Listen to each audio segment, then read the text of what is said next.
أعوذ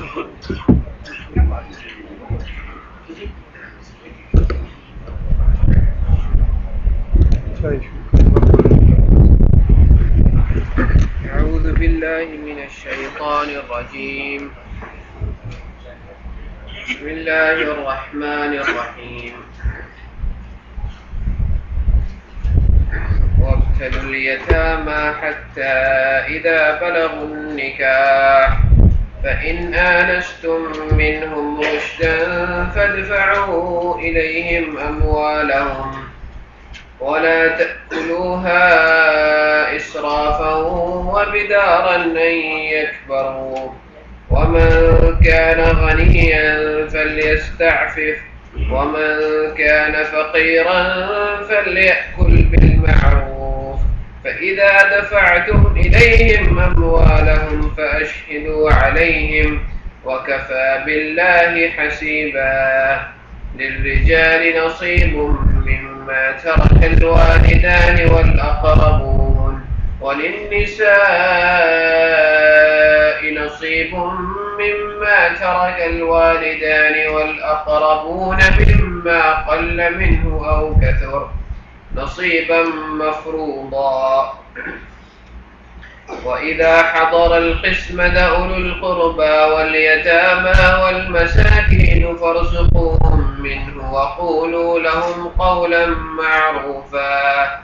وليخشى الذين لو تركوا من خلفهم ذرية ضعافا خافوا عليهم فليتقوا الله وليقولوا قولا سديدا.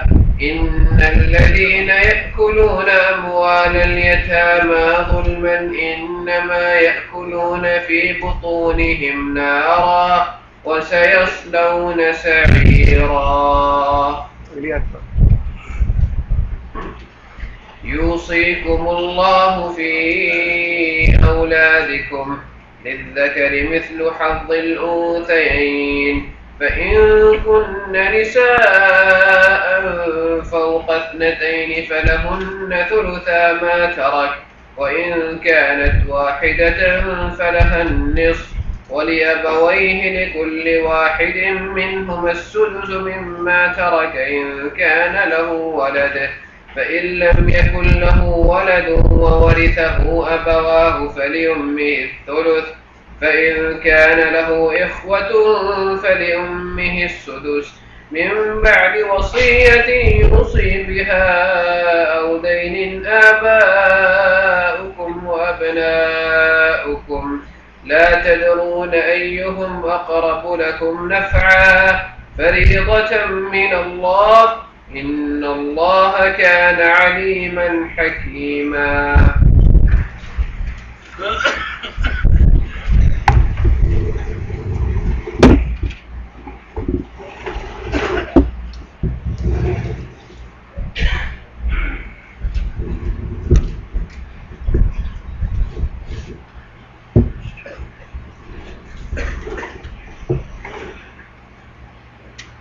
أعوذ بالله من الشيطان الرجيم. بسم الله الرحمن الرحيم. وابتلوا اليتامى، ابتلا کا معنی آزمائش کرنا، آزمانا، جانچتے رہنا، امتحان لینا. وابتلوا الیتامى، اور یتیموں کا امتحان لیتے رہو، ان کو جانچتے رہو. اس کا تعلق پچھلی آیت کے ساتھ ہے جس میں اللہ تعالیٰ نے یہ بات ارشاد فرمائی تھی کہ یتیم بچے جب تک سمجھدار نہ ہو جائیں، جاہل ہوں، ناواقف ہوں اور بلوغت کی عمر کو نہ پہنچیں، اس وقت تک ان کو ان کے اموال حوالے نہ کرو تاکہ وہ مال ضائع نہ کر دیں. اب اسی حوالے سے اللہ تعالیٰ نے آگے یہ بات ارشاد فرمائی کہ مال ہے تو یتیموں کے، ان کو آپ نے واپس کرنے ہی کرنے ہیں، لیکن کب کرنے ہیں اس کے بارے میں اللہ نے ارشاد فرمایا کہ یتیم بچے جو ہیں ان کو جانچتے رہو، ان کا امتحان لیتے رہو، دیکھتے رہو، حتیٰ کہ اذا، جب بلغ النکاح، وہ نکاح کی عمر کو پہنچ جائیں. جب یتیم بچے نکاح کی عمر کو پہنچ جائیں تو انہیں دیکھتے رہو، جانتے رہو، ان کا امتحان لیتے رہو. فَإِنْ آنَسْتُمْ فَإِنْ پس اگر آنَسْتُمْ تم محسوس کرو منہم ان سے رشدن لیاقت صلاحیت، یعنی انہیں جانتے رہو اور جب وہ نکاح کی عمر کو پہنچ جائیں، مراد یہ ہے کہ بالغ ہو جائیں، جب وہ یتیم بچے بالغ ہو جائیں تو پھر دیکھو کہ ان کی صلاحیت کیسی ہے، وہ مال کو محفوظ رکھ سکتے ہیں، مال کو صحیح طریقے سے استعمال کر سکتے ہیں یا مال کو بھی ضائع کرنے والے ہیں. اگر وہ باصلاحیت ہیں اور سمجھدار ہو گئے ہیں، اپنے مال کی حفاظت کر سکتے ہیں، اپنے مال کو اچھی طرح استعمال کر کے اس سے فائدہ اٹھا سکتے ہیں، اللہ فرماتے ہیں فَادْفَعُوا پس پلٹا دو، دے دو، ادا کر دو، الیہم اموالہم ان کی طرف ان کے مال. آگے اللہ فرماتے ہیں مثال کے طور پہ یہ ضروری نہیں ہے کہ ایک آدمی نکاح کی عمر کو پہنچتے پہنچتے باقی وہ اتنا سمجھدار بھی ہو جائے کہ بزنس کرنے لگے اور مال کو اچھی طرح استعمال کر سکے، اس کا مال ضائع نہ ہونے پائے. اس لیے دونوں شرطیں اللہ نے رکھی ہیں. ایک تو یہ کہ بلوغت سے پہلے ان کو مال نہ دو، یہ تو بات واضح طور پہ فرما دی کہ جب نکاح کی عمر کو پہنچے تب انہیں دینے ہیں، لیکن اس کے ساتھ پھر یہ دوسری شرط لگا دی کہ نکاح کی عمر کو پہنچنے کے بعد بھی اگر آپ محسوس کریں کہ مال محفوظ رکھنے کی صلاحیت ہے، ان میں مال کو ضائع نہیں کریں گے، تو پھر یہ دوسری شرط پوری کرنے کے بعد اللہ فرماتے ہیں کہ ان کے مال ان کو واپس کر دو. اور ساتھ یہ بات ارشاد فرمائی کہ بالفرض اگر ہے نکاح کی عمر کو پہنچنے کے بعد بھی آپ محسوس کریں کہ ان میں ابھی صلاحیت نہیں ہے کہ مال ان کو دیا جائے، ابھی وہ مال کو محفوظ نہیں رکھیں گے، ضائع کریں گے مال کو، اس صورت میں پھر جو ولی ہے یتیم کا، جس کے پاس یتیم کا مال ہے، اس کو اللہ نے ہدایت دی، اور وہ ہدایت یہ ہے وَلَا تَأْكُلُوهَا إِسْرَافًا وَبِدَارًا أَن يَكْبَرُوا. پھر یہ تو بات درست ہو گئی کہ پھر تھوڑا اور انتظار کرو، 1 سال 2 سال اور دیکھو، جب یتیم بچوں میں یہ صلاحیت بالغ بھی ہو جائیں اور بالغ ہونے کے ساتھ ساتھ ان کے اندر سمجھداری بھی اتنی آ جائے، اتنے وہ باصلاحیت ہو جائیں کہ اپنے مال کو اچھی طرح استعمال کر سکیں، اس وقت کا پھر انتظار کرو. لیکن اس وقت کا انتظار کرنے کے ساتھ یہ ہدایت فرمائی وَلَا تَأْكُلُوهَا إِسْرَافًا، لیکن تم ایسا نہ کرنا کہ اسراف کر کے اس کا مال کھانا شروع کر دو. اسراف کا معنی بلا ضرورت خرچ کرنا، اسراف کا معنی بلا ضرورت خرچ کرنا. یتیم کا مال ہے اور ابھی آپ کو 1 سال یا 2 سال اور دیکھنا ہے یتیم بچے کو کہ اس میں صلاحیت پیدا ہوئی یا نہیں ہوئی، اس دوران اللہ فرماتے ہیں کہ تم اس کا مال جو ہے بلا ضرورت خرچ کر کے اڑا نہ دینا.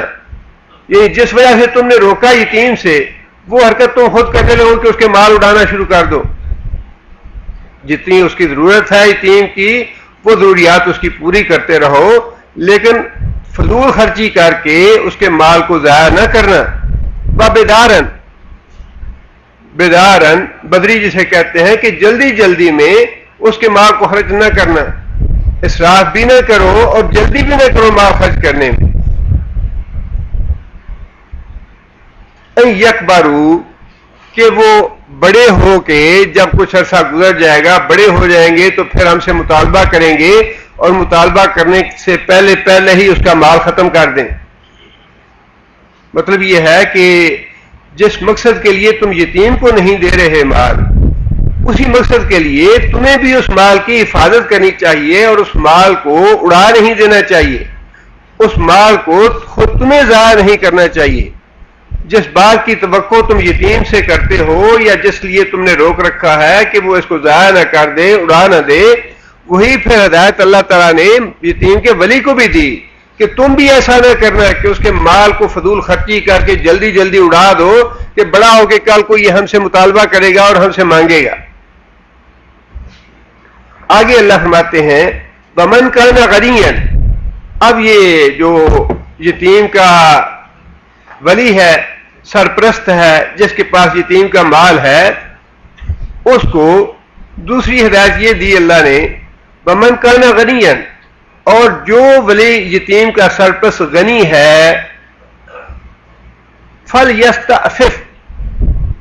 فلیستعفف، اس کو چاہیے کہ وہ عفت کسے کہتے ہیں؟ عفت، بچنا، گناہ سے بچنا، بے حیائی سے بچنا، فحاشی سے بچنا، برائی سے بچنا. فلیستعفف، اسے چاہیے کہ وہ بچ کے رہے یتیم کے مال سے. جو آدمی غنی ہے اسے چاہیے کہ وہ یتیم کے مال سے بچ کے رہے. کیا مطلب؟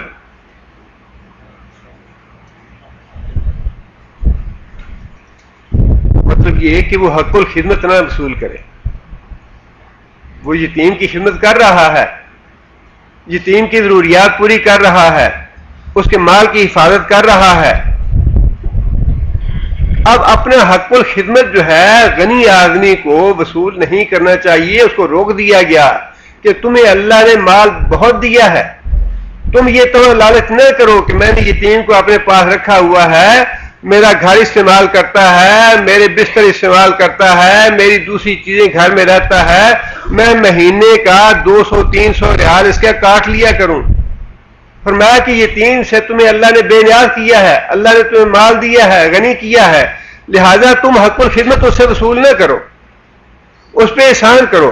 اور اللہ کے رسول نے فرمایا کہ گھروں میں سے بہترین گھر وہ ہے جس میں کسی یتیم کے ساتھ اچھا سلوک کیا جاتا ہے، اور گھروں میں سے بدترین گھر وہ ہے جس میں کسی یتیم پہ ظلم کیا جاتا ہے. اس لیے فرمایا کہ یتیم کے ساتھ احسان کا اور نیکی کا معاملہ کرو، اس کا مال بھی محفوظ رکھو، اور جو تم اس کی خدمت کر رہے ہو، اللہ نے تمہیں مال دیا ہے، غنی بنایا ہے، تم طمع اور لالچ کر کے اس کے مال سے پیسے نہ کاٹو، بلکہ اس کی حق الخدمت، اس کا حق الخدمت جو ہے وہ اللہ سے لینا. اللہ تمہیں اجر اور ثواب دے گا اس کا. آگے فرمایا کہ ومن کان فقیرا، اور جو ولی یتیم کا فقیر ہے، محتاج ہے، تنگ دست ہے، فلیاکل، اسے اس بات کی اجازت ہے کہ وہ یتیم سے حق الخدمت وصول کر لے. فلیاکل، پس وہ کھا لے بالمعروف، معروف طریقے سے. معروف طریقے کا مطلب یہ ہے کہ اتنا آدمی اس سے ہر مہینے حق الخدمت لے لے کہ اگر کوئی دوسرے آدمی کو پتہ چلے تو وہ یہ نہ کہے کہ یہ تو بڑا ظلم کر رہا ہے، اس نے اپنے گھر میں رکھا ہوا ہے اور اس کی ضروریات پوری کر رہا ہے، کمی بیشی کبھی ادھر سے ہو جاتی ہے کبھی ادھر سے ہو جاتی ہے، جو تھوڑا بہت خرچ ہوتا ہے اس کا حق الخدمت لینے کی اجازت تو ہے محتاج کو، لیکن فرمایا کہ معروف طریقے کے مطابق اس کا حق الخدمت لو، اس سے اس میں ظلم اور زیادتی نہ ہو، جتنا مناسب ہے اتنا لو اس سے. آگے پھر فرمایا کہ فَإِذَا دَفَعْتُمْ إِلَيْهِمْ أَمْوَالَهُمْ فَإِذَا دَفَعْتُمْ، پس جب تم ادا کرو الیہم طرف ان کی، اموالہم ان کے مال. اب یتیم ماشاءاللہ بالغ ہو گیا، سمجھدار ہو گیا، اور آپ یہ سمجھتے ہیں کہ یتیم اپنے مال کو سنبھال لے گا، کاروبار خود کر لے گا، سمجھدار ہو گیا ہے، تو اللہ فرماتے ہیں کہ جب اس کا مال تم واپس کرنے لگو فَأَشْهِدُوا عَلَيْهِمْ، تو یتیموں کا مال واپس کرتے ہوئے 2 گواہ بنا لو، 2 یا 3 گواہ بنا لو کہ میں نے یتیموں کا مال اتنا میرے پاس آیا تھا، اس میں سے اتنا خرچ ہو گیا اور اتنا مال میں یتیموں کا واپس کر رہا ہوں، تاکہ بعد میں اگر کوئی غلط فہمی پیدا ہو جائے یا کوئی گلہ شکوہ پیدا ہو جائے تو گواہ موجود ہونے چاہیے کہ ہاں واقعی اس نے اتنا مال ان کا واپس کر دیا، بعد میں کوئی بدمزگی پیش نہ آئے. لیکن اس کے ساتھ ہی اگلی بات یہ ارشاد فرما دی وَكَفَى بِاللَّهِ حَسِيبًا، وَكَفَى اور کافی ہے باللہ اللہ کی ذات حسیبا حساب لینے والی۔ اصل گواہ کون ہے؟ اصل گواہ تو اللہ ہے۔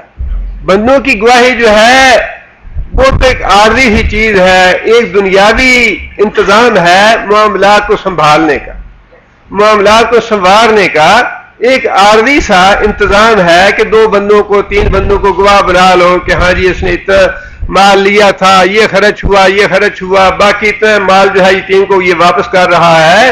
لیکن فرمایا کہ یہ بات یاد رکھو کہ معاملہ گواہوں کی گواہی تک نہیں ہے، اصل جو گواہ ہے، جو ذات دیکھ رہی ہے، جو ذات نگرانی کر رہی ہے، جو تمہارے دلوں کے بھید سے واقف ہے، حساب اس نے لینا ہے، وہ تمہارے ہر معاملے کا حساب لے لے گا، اس کو بھولنے نہیں دیا اللہ نے۔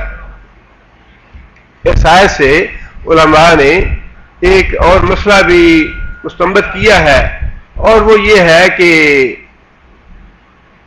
دین کی کوئی بھی خدمت ہو، یہ تو یتیم کی خدمت کے حوالے سے اللہ نے یہ بات ارشاد فرمائی کہ جو غنی ہے اس کو روک دیا کہ تم غنی ہو، تم اس کا حق الخدمت نہ لینا، اور جو محتاج ہے اس کو اجازت دے دی کہ معروف طریقے سے تم یتیم کے مال سے حق الخدمت وصول کر سکتے۔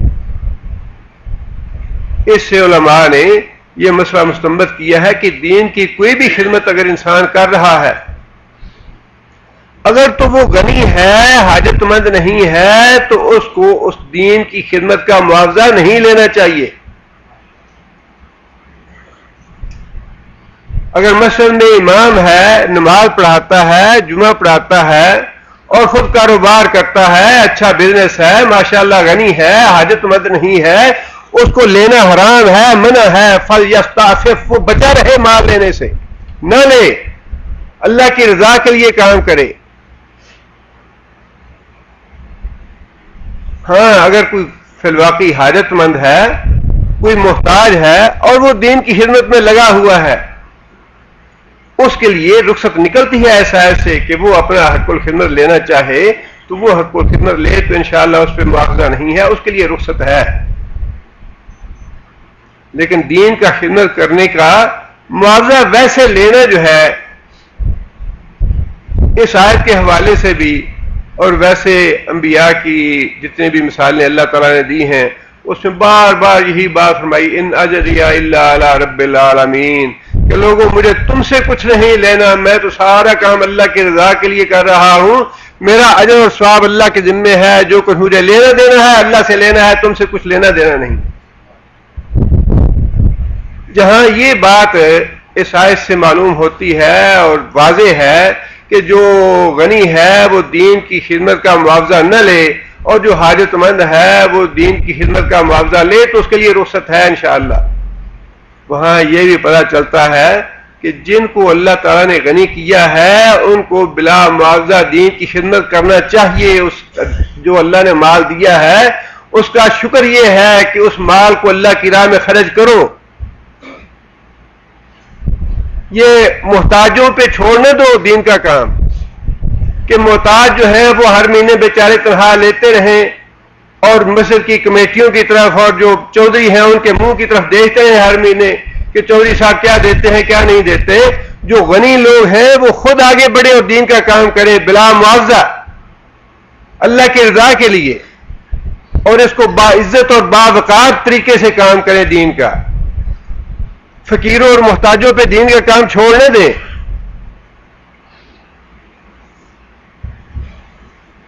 آگے پھر اللہ تعالیٰ نے یہ تو کچھ حقوق تھے یتیموں کے حوالے سے جو اللہ نے بتایا۔ دیکھیے جہاں پہ اللہ تعالیٰ نے حقوق العباد کا ذکر فرمایا وہاں سب سے پہلے اللہ تعالیٰ نے یتیموں کے حقوق کا معاملہ سر فہرست رکھا ہے، اول درجے میں یتیموں کے حقوق کا تحفظ کیا ہے۔ اس لیے کہ جیسے میں نے عرض کیا کہ قرآن مجید میں بار بار، ابھی پچھلی جو درس تھا اس میں اللہ نے فرمایا کہ یتیموں کے مال پہ دستدرازی کرنا، ان کے مال کو ہڑپ کرنا خوباً کبیرہ گناہ ہے۔ یہاں فرمایا کہ وہ آگے آیت آ رہی ہے کہ کہ وہ لوگ اپنے پیٹ میں جہنم کی آگ بھرتے ہیں جو یتیموں کا مال کھاتے ہیں. ارایت الذی یکذب بالدین فذلک الذی یدع الیتیم. بار بار یتیموں کا اس طرح سے ذکر آنا جو ہے اس کا مطلب یہ ہے کہ یتیم جس طرح آج ظلم کیا جاتا ہے یتیموں پہ، بیواؤں پہ، مسکینوں پہ، بالکل ویسا ہی حال اس وقت تھا. اس لیے سب سے پہلے اللہ تعالیٰ نے جو سب سے زیادہ دبا ہوا، سب سے زیادہ بے سہارا اور سب سے زیادہ معاشرے میں کم درجے کا طبقہ تھا، اس کے حقوق کا اللہ نے تحفظ فرمایا. اور اللہ کے رسول نے بھی یہ بات ارشاد فرمائی کہ میں دو ضعیف لوگوں کے حقوق حرام کرتا ہوں، ان کا حق مارنا. دو ضعیف لوگوں کا حق مارنا حرام کرتا ہوں میں. پہلا یتیم کا حق اور دوسرا عورت کا حق. اور اللہ تعالیٰ نے دونوں ہی یہ ضعیف جو مخلوقیں ہیں ان کا ذکر آگے پیچھے کیا ہے. پہلے اللہ نے یتیموں کے حقوق کا تحفظ کیا اور اس کے بعد پھر آگے عورتوں کے حقوق کا تحفظ ہے. اس میں مسائل ہیں وراثت کے اور مردوں کے بھی، عورتوں کے بھی، اولاد کے حوالے سے، والدین کے حوالے سے. یہ وراثت کا مسئلہ سمجھنے کے اعتبار سے تھوڑا سا ٹف ہے، تھوڑا سا یوں کہہ لیجئے کہ اکتانے والا، کیونکہ سمجھ سارے لوگوں کو آتی نہیں ہے اس کی، لیکن اس کی اہمیت بہت زیادہ ہے. نبی صلی اللہ علیہ وسلم نے خاص طور پہ یہ بات ارشاد فرمائی کہ اس کو علم الفرائض کہا جاتا ہے شریعت کی اصطلاح میں. وراثت کے جو مسائل ہیں اس کو علم الفرائض کہا جاتا ہے. اور نبی صلی اللہ علیہ وسلم نے فرمایا کہ فرائض کا علم خود بھی سیکھو اور دوسروں کو بھی سکھاؤ. اور فرمایا کہ دنیا سے سب سے پہلے وراثت کا علم ہی اٹھایا جائے گا. لوگ اس میں دلچسپی نہیں لیں گے، اس کو جاننے کی، اس کو پڑھنے کی کوشش نہیں کریں گے. اور فرمایا کہ میں دنیا سے رخصت ہونے والا ہوں اور تم مسائل سیکھو اور دوسروں کو بتاؤ. یہ علم الفرائض جو ہے، ایک وقت ایسا آ جائے گا کہ دو آدمی وراثت کی وجہ سے جھگڑیں گے، ان کو کوئی بتانے والا نہیں ہوگا کہ یہ مسئلہ یوں ہے. اس لیے فرمایا کہ علم الفرائض جو ہے خود بھی سیکھو اور دوسروں کو بھی سکھاؤ. لیکن اتنا ایک موٹا سا اصول ویسے ترتیب کے ساتھ اللہ تعالیٰ نے مسائل بیان فرمائے ہیں. ان سے ایک تو یہ بات ہمیں پیش نظر رکھنی چاہیے کہ اسلام نے کتنا تحفظ کیا ہے ہر آدمی کے حق کا، ہر آدمی کے حق کا کتنا تحفظ کیا ہے. اور پھر اللہ تعالیٰ نے خود ان کے حقوق جو ہیں وہ متعین کر دیے. وراثت کے معاملے میں دو موٹی سی اصطلاحات ہیں، وہ ذہن میں رکھیے. کچھ حصے وہ ہیں جو اللہ تعالیٰ نے قرآن مجید میں مقرر فرما دیے ہیں.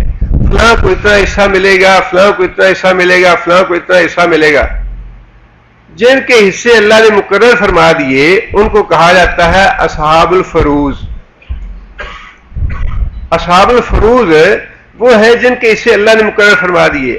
اب کچھ لوگ وہ ہیں جن کے حصے قرآن میں اللہ تعالیٰ نے بیان نہیں فرمائے، اور اقرب ہونے کے حوالے سے، رشتہ داری ہونے کے حوالے سے، قرابت داری ہونے کے حوالے سے ان کو بھی میت کے وراثت سے حصے ملتے ہیں. ان کو عصبہ کہا گیا ہے. اور پھر آگے اس کی مزید تفصیل ہے، لیکن ایک موٹی سی بات اتنی دیر میں رہنی چاہیے. اصحاب الفروض وہ ہیں جن کے حصے خود قرآن نے بتا دیے. عصبہ وہ ہیں جن کو حصے قرابت داری کی وجہ سے ملتے ہیں جو حدیث سے ثابت ہیں.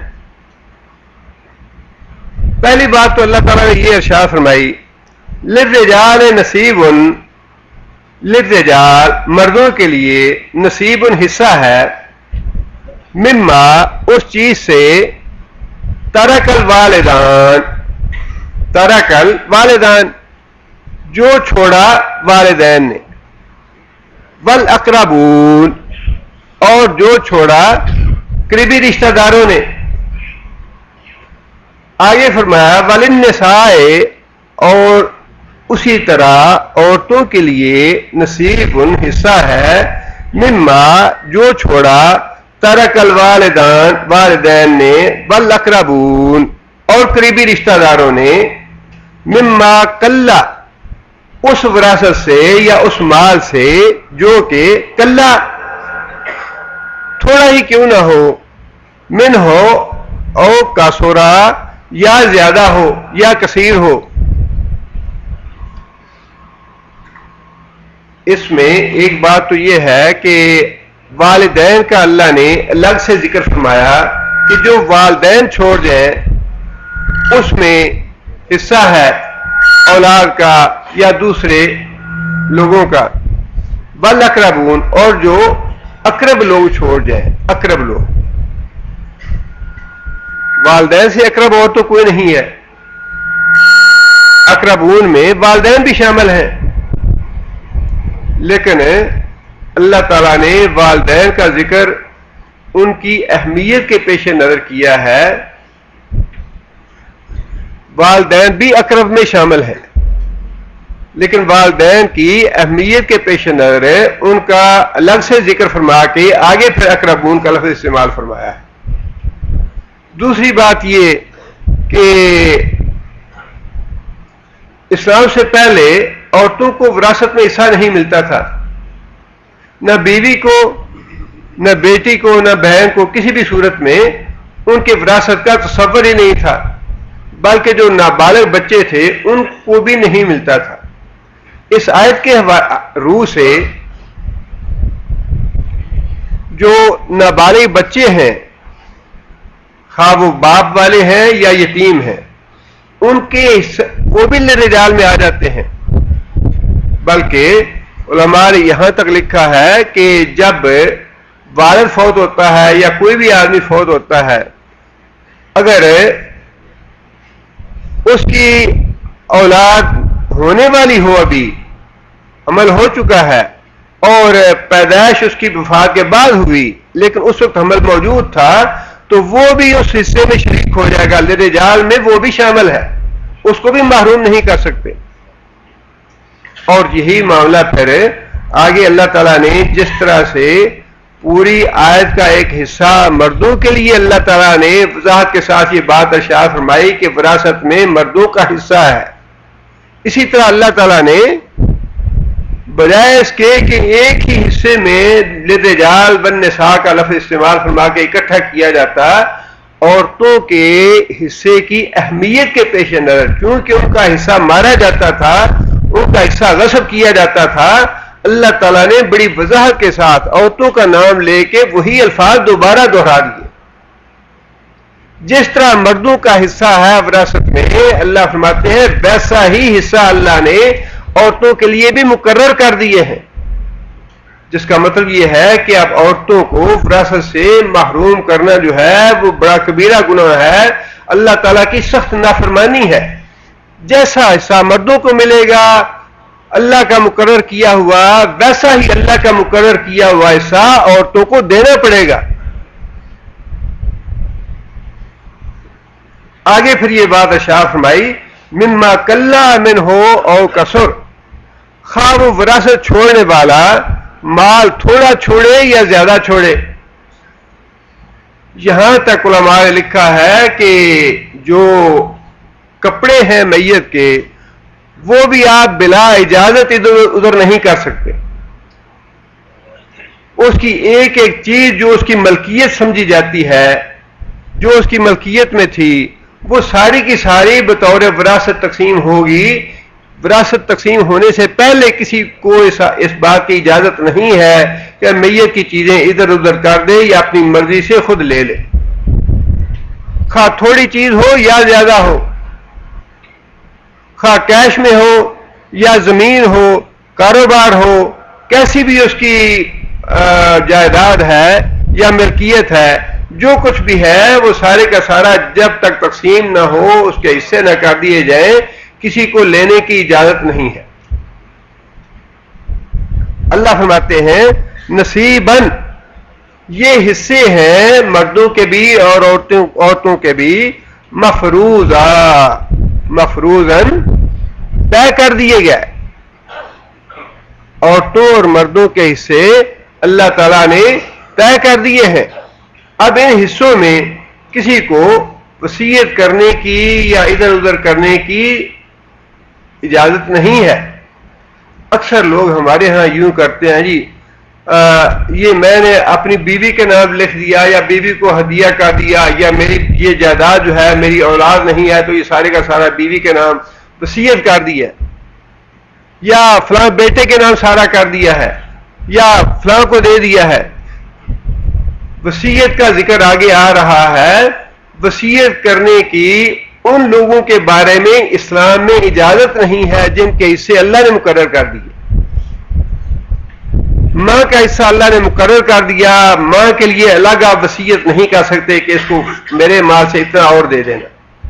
بیوی کا حصہ اللہ نے مقرر کر دیا. اب کسی شوہر کو اس بات کی اجازت نہیں ہے کہ وہ اپنی بیوی کے حق میں کوئی وصیت کرے کہ میری بیوی کو وراثت سے اتنا حصہ ملے گا اور فلاں مکان بھی میری بیوی کو دیا جائے. یہ غیر شرعی ہے.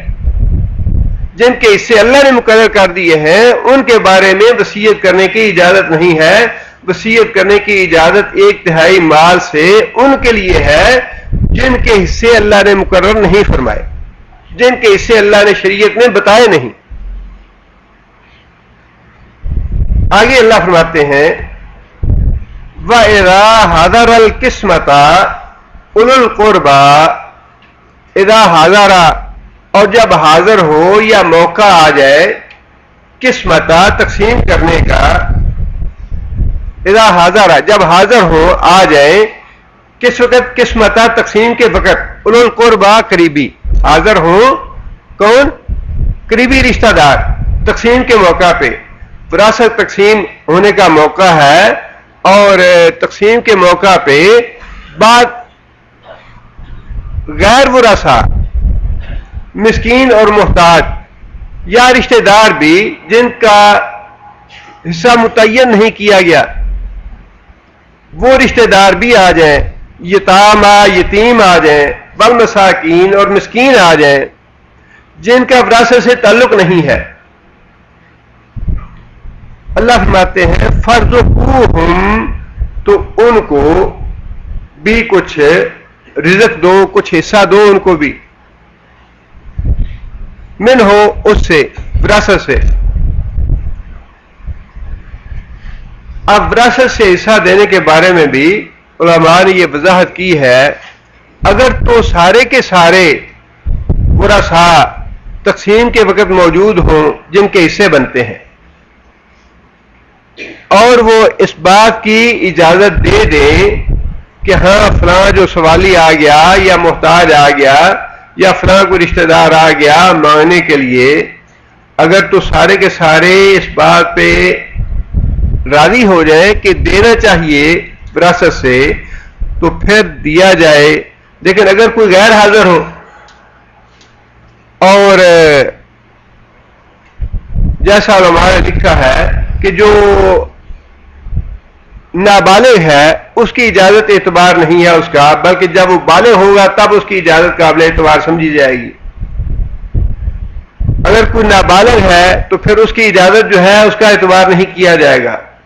اس صورت میں اگر کوئی غیر حاضر ہے موجود نہیں ہے تب بھی جو وراثت کا مال ہے اس سے یتیموں کو مسکینوں کو نہیں دیا جائے گا, بلکہ جب مال تقسیم ہو جائے گا تو جو مال حصے میں آئے گا اس کا مالک اپنے حصے میں سے دے یتیم کو یا مسکین کو یا محتاج. لیکن اللہ تعالیٰ نے ایک طرح سے رغبت دلائی ہے اس بات کی کہ تقسیم کے موقع پہ اگر غیر متعلق لوگ آ جائیں, کوئی سوالی آ جائیں, کوئی محتاج اور مسکین آ جائے مانگنے کے لیے تو اس کو بھی کچھ نہ کچھ دے دو. وَقُولُوا لَهُمْ قَوْلًا مَعْرُوفًا وَقُولُوا اور کہو لَهُمْ واسطے ان کے قولاً بات معروفہ نیکی کی. اگر کسی وجہ سے آپ وراثت سے یتیموں کو مسکینوں کو سوالی کو نہیں دینا چاہتے تو اللہ فرماتے ہیں کہ ان کو ناراض نہ ہونا, ان کو ڈانٹ ڈپٹ نہ کرنا, کسی اچھے طریقے سے ان کو ٹال دو. اچھا بھائی جو مرنے والا ہے اس نے کوئی ایسی وصیت نہیں کی، یا ابھی ہم اس نتیجے پہ نہیں پہنچے کہ کب اس کو تقسیم کیا جائے، کسی ایسے اچھے طریقے سے سوالی کو ٹال دو جس سے اس کا دل نہ دکھے، یا جس سے اس کی بے عزتی نہ ہو، یا اس کی عزت نفس مجروح نہ ہو. اس لیے فرمایا کہ اگر کوئی سوالی محتاج آئے، پہلی بات تو یہ فرمائی رغبت اس بات کی دلائی کہ اس کو کچھ دو، اس سے تم بھی. جو مال اللہ تعالیٰ تمہیں بغیر محنت کے دے رہا ہے، اسی مال سے اگر تمہیں کسی کو دینا پڑے تو تکلیف نہیں ہونی چاہیے. لہذا پہلی بات تو یہ ہے فضیلت والی کہ مال دو اس کو. اور اگر کسی وجہ سے تم مال نہیں دے سکتے تو پھر فرمایا کہ اچھے طریقے سے نیکی کی بات کر کے، اچھی بات کر کے اس کو ٹال دو. آگے پھر یہ بات ارشاد فرمائی وَلْيَخْشَ الَّذِينَ، اور ڈرنا چاہیے ان لوگوں کو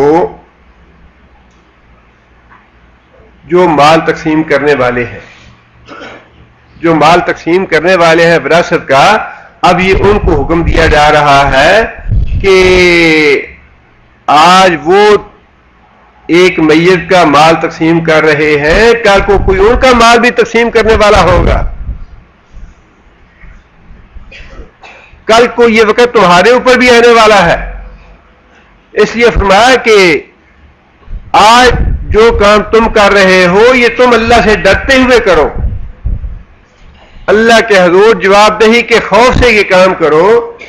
وَلْيَخْشَ الَّذِينَ، اور ڈرنا چاہیے ان لوگوں کو، اور یہ تصور کرنا چاہیے لو تارکو، اگر وہ چھوڑ جاتے من خلفہم، اپنے پیچھے ذریتن ضعافن، ذریت اولاد، ضعافن کمزور سے مراد چھوٹی عمر کی، نابالغ. خافو علیہم، خافو تو ان کو کس طرح کے خوف اور اندیشے لاحق ہوتے اپنی اولاد کے بارے میں. جب آدمی مرنے لگتا ہے، اولاد چھوٹی ہو، اللہ تعالیٰ نے وہ وقت یاد دلایا ہے کہ تم موت کے بستر پہ پڑے ہو اور تمہیں پتا ہے اولاد تمہاری چھوٹی ہے.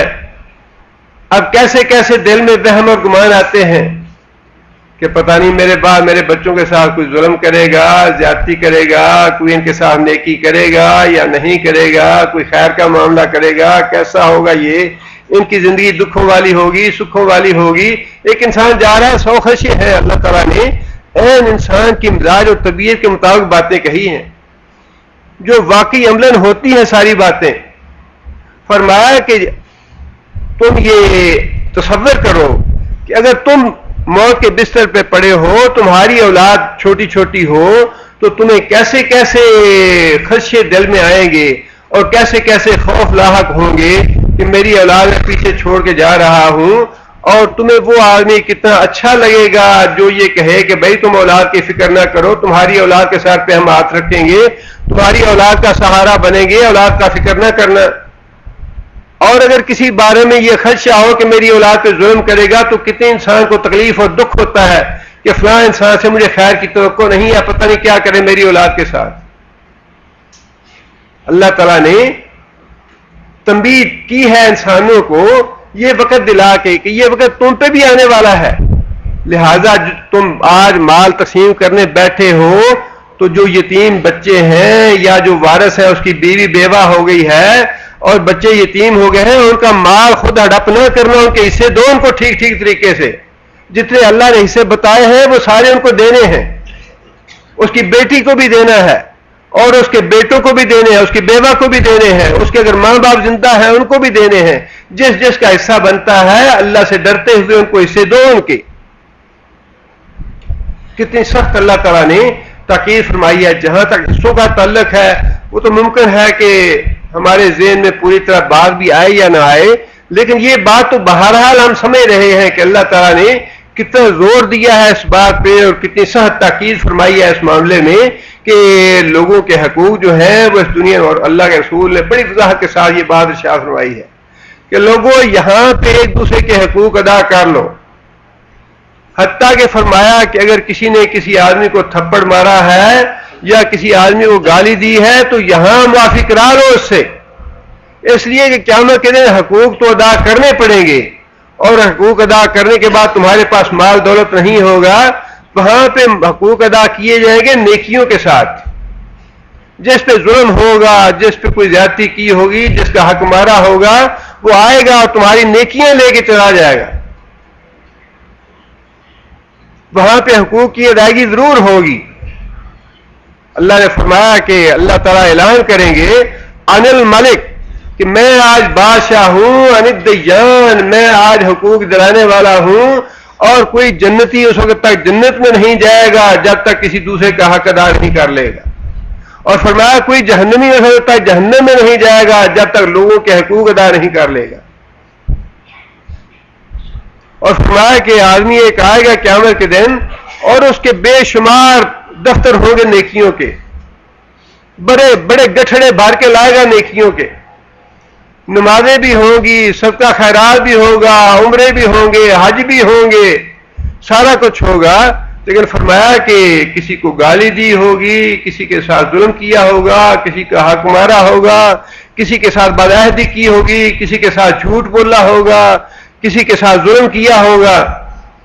فرمایا کہ ظلم کیا ہوگا وہ آئے گا کہ نیکیاں لے جائے گا، جس کی غیبت کی ہوگی وہ آئے گا کہ اس کی نیکیاں لے جائے گا، جس پہ ظلم کیا ہوگا وہ آئے گا اس کی نیکیاں لے جائے گا آ کے۔ اور جب ساری نیکیاں ختم ہو جائیں گی، فرشتے کہیں گے یا اللہ اس کی تو نیکیاں اب ختم ہو گئیں۔ اللہ فرمائیں گے کہ جس کے حق اس نے دینے ہیں ابھی، اب اس کے گناہ اس کے سر پہ ڈالتے جاؤ۔ جس کا حق مارا گیا وہ حق لینے کے لیے آئے گا، نیکیاں نہیں ہوں گی، اللہ فرمائیں گے کہ حقدار کے گناہ اس پہ ڈالو۔ فرمایا یوں حقوق ادا ہوں گے قیامت کے دن۔ اور اللہ کے رسول نے تو اپنی مثال خود سامنے پیش کر کے دکھا دی۔ مرض الموت پہ فرمایا لوگوں کو، جب بیماری کی حالت تھی تو فرمایا کہ لوگوں جس نے مجھ سے کوئی حق لینا ہو مجھے بتاؤ، آج میں آج حق دینے کے لیے تیار ہوں۔ ایک آدمی اٹھا، یا رسول اللہ آپ نے مجھے چھڑی ماری تھی، میں اس کا بدلہ لینا چاہتا ہوں۔ نبی صلی اللہ علیہ وسلم نے فرمایا کہ ہاں آگے آ جاؤ، آ کے مجھ سے بدلہ لے لو۔ کہنے لگا یا رسول اللہ میرا بدن اس وقت بغیر کپڑے کے تھا، آپ کے بدن پہ کپڑا ہے۔ نبی صلی اللہ علیہ وسلم نے اپنا کپڑا ہٹا دیا کہ میں اپنا کپڑا ہٹاتا ہوں، آگے مجھ سے بدلہ لے لو۔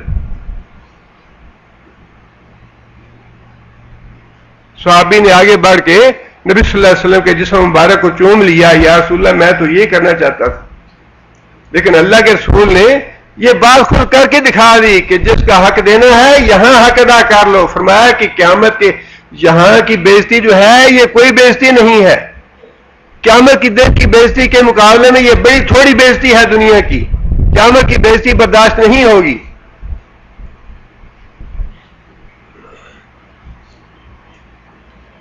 اس لیے اللہ تعالیٰ نے یہاں پہ مثال دے کے بات سمجھا دی کہ تم خود اپنا تصور کر لو کہ خود تم بستر مرگ پہ اگر پڑے ہو اور تمہاری بیوہ اور یتیم بچے تمہاری نگاہوں کے سامنے ہوں تو تمہیں کیسے کیسے خوف لاحق ہوں گے۔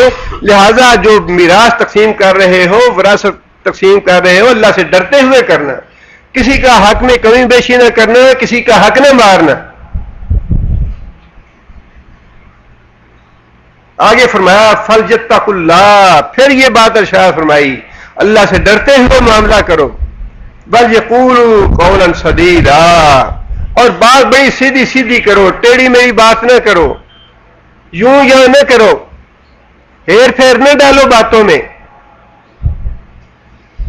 یا ایھا الذین آمنوا قولوا قولا سدیدا یصلح لکم اعمالکم ویغفر لکم ذنوبکم، سیدھی بات کرو گے اللہ تمہارے حالات سیدھے کر دے گا، تمہارے معاملے سیدھے کر دے گا، اور تمہارے معاملے سیدھے کرنے کے بعد تمہارے گناہ بھی معاف کر دے گا۔ ٹیڑھ میڑھ نہ ڈالو، اچھا جی نہیں مہینے کے بعد دے دیں گے، اچھا 2 مہینے کے بعد، اچھا جی میرا بھی کاروبار نہیں چل رہا، مجھے بھی خسارہ ہو رہا ہے۔ فرمایا نہیں، سیدھی سیدھی بات کرو، جس کا حق دینا ہے مرتے ہو مر جاؤ، حق ادا کرو۔ اپنے آپ کو بیچ دو، لیکن جس کا قرض دینا ہے، اللہ کے رسول نے فرمایا کہ ایک آدمی اللہ کی راہ میں شہید ہوتا ہے، پھر زندہ ہوتا ہے، پھر شہید ہوتا ہے، پھر زندہ ہوتا ہے، پھر شہید ہوتا ہے. فرمایا 3 دفعہ فرمایا کہ شہید ہوتا ہے، لیکن اگر اس کے ذمہ قرض باقی ہے تو جنت میں نہیں جائے گا. 3 دفعہ بھی شہید ہو کے آ رہا ہے اللہ کی راہ میں. جس کا دینا ہے حق، جب تک وہ حق دیتا نہیں، جب تک جنت میں نہیں جائے.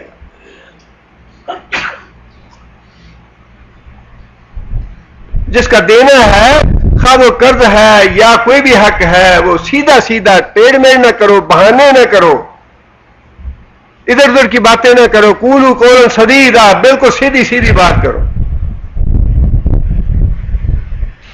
آگے پھر وہی بات ارشاد فرمائی جو اس سے پہلے میں عرض کر چکا ہوں. پہلے تو یہ بات ارشاد فرمائی کہ وراثت تقسیم کرتے ہوئے اللہ سے ڈرنا، اور جن کے جو حصے بنتے ہیں وہ ان کو حصے ادا کرو. آگے یہ بات ارشاد فرمائی ان الذین، بے شک وہ لوگ، یاکلون، جو کھاتے ہیں، اموال الیتامی، یتیموں کا مال، ظلمن، ناحق طریقے سے، ظلمن کھاتے ہیں مال ان کا، حق نہیں بنتا ان کا. انما یاکلون فی بطونہم نارا، انما بے شک یاکلون، وہ کھاتے ہیں، فی بطونہم، اپنے پیٹوں میں، نارا، جہنم کی آگ. اس دنیا میں تو وہ آگ نظر نہیں آتی، نوٹ بڑے اچھے لگتے ہیں، انسان کہتا ہے جی اتنا مجھے مل گیا، یا اتنا میں نے غصب کر لیا، اتنا میں نے مال لے لیا، آج تو بڑا اچھا لگتا ہے وہ. لیکن فرمایا کہ اگر تم حقیقت میں دیکھو تو وہ جہنم کی آگ کے انگارے ہیں، اور اس سے واسطہ پڑنے والا ہے، کوئی آدمی اسے بھاگ کے نہیں جا سکتا. وَسَيَصْلَوْنَ سَعِيرًا، اور وہ داخل ہوں گے، سعیرا، بھڑکتی ہوئی آگ میں. اب یہ ساری ہدایات دینے کے بعد اللہ تعالیٰ نے آگے اگلی آیت میں حصے بتائے ہیں کہ مرنے والا جو ہے اس کے بعد جو اس کے ورثاء ہیں ان کو کتنے کتنے حصے ملیں گے.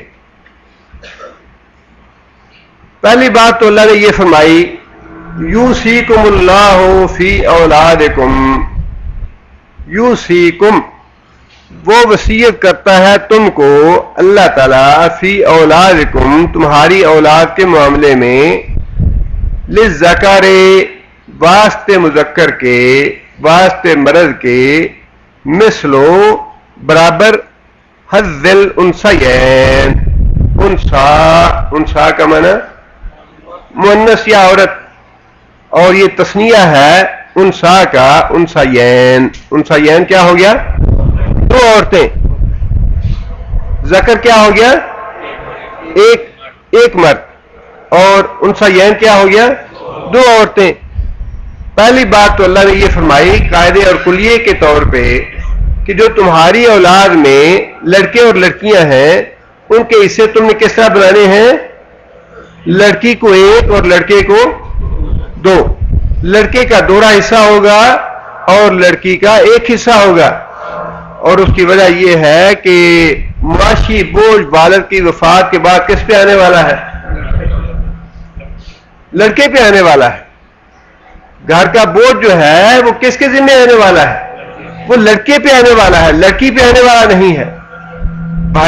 بہن جو ہے اگر والد فوت ہو گیا ہے تو لڑکی کا کفیل یا لڑکی کا سرپرست کون بنے گا؟ بھائی بنے گا.